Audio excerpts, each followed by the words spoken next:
It's 8:49 at 6:30, Ched. Just before we get the children's choir, and I wanted to talk to Vernon one more time, Vernon Putkammer, who is the manager of Bulembu. And you talked about the 350 children there right now, Vernon. That's right. And we talked on Friday about 1,500 people living there. But not all the houses that were left behind in this mining village are full, are they? No, not at all. Yeah. There's a huge infrastructure that we're still looking at reviving and building up. There used to be at its peak 10,000 people living there. So there's a huge space for us. We need to bring in more children.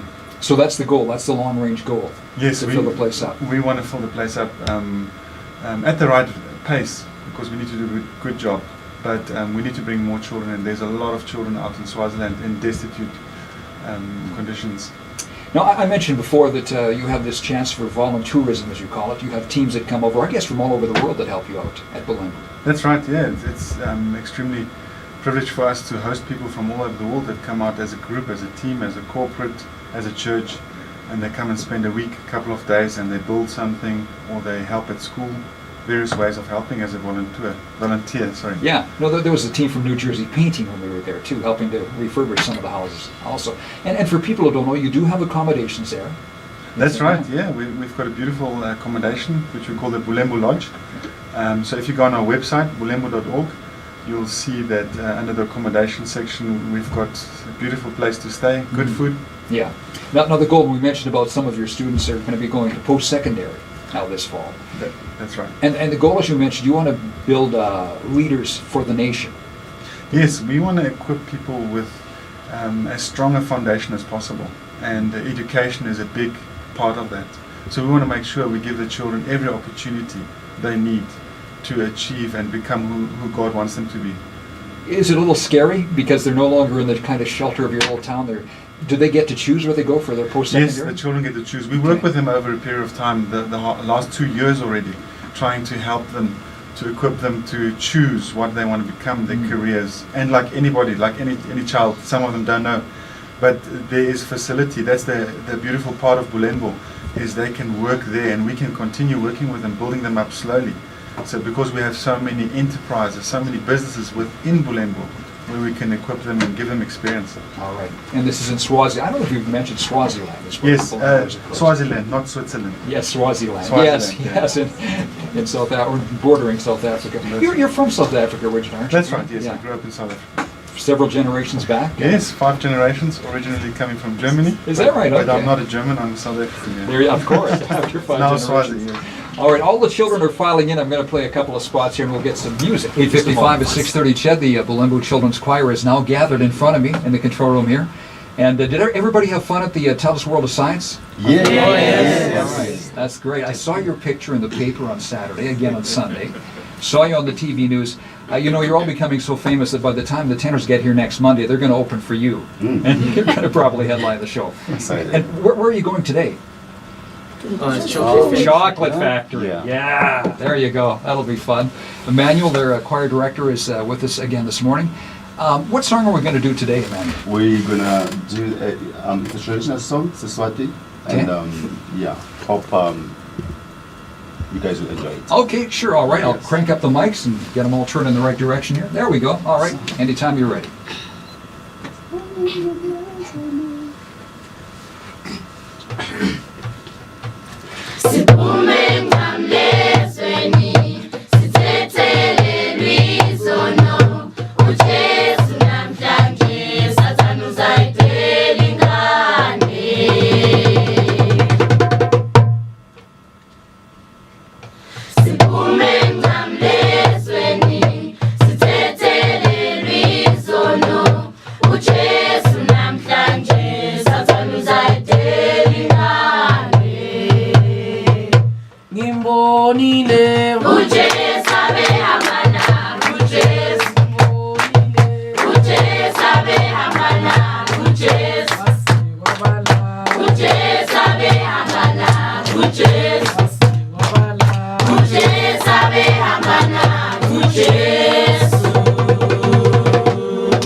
Yeah, all right, good job.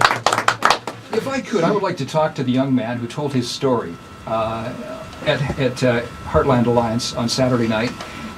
First of all, how old were you? You mentioned your mom and dad died. About 3 years or 4 years. 3. Okay, and how old were you when they passed away, when you lost your parents? I was 12 years old. 12. Wow, way too young. And so you went to, was it an uncle's place you went to after that? I went to stay with my neighbor. Oh, with your neighbor. Okay. Life was pretty desperate for you. Yes. Yes, because you told the story about you saw a tree and a rope, Yes. and you actually put the rope around your neck and hung it from the tree. Yes, of course. Wow. Not yes, of course. That's really bad. And somebody came and found you, though, I guess, did they? Yeah. And cut you down. Yes, it is not. And then you told the story. I hate to interject here all the time, but you said that they took you to a big building, and you thought, oh, good. And then you found out the big building was where they keep chickens. Is that correct? Yes, yes. And so when you were laying there in the middle of all this chicken stuff, what was crawling over you every night? Actually, when I was sleeping, I was able to see rats running all over, so I was scared. There was rats everywhere. Yeah. Wow. And so you probably wondered, why did you save me for this? Yes. Yeah, unbelievable. Then someone said, this young man should go to Bulembu. Tell me what happened after you got to Bulembu.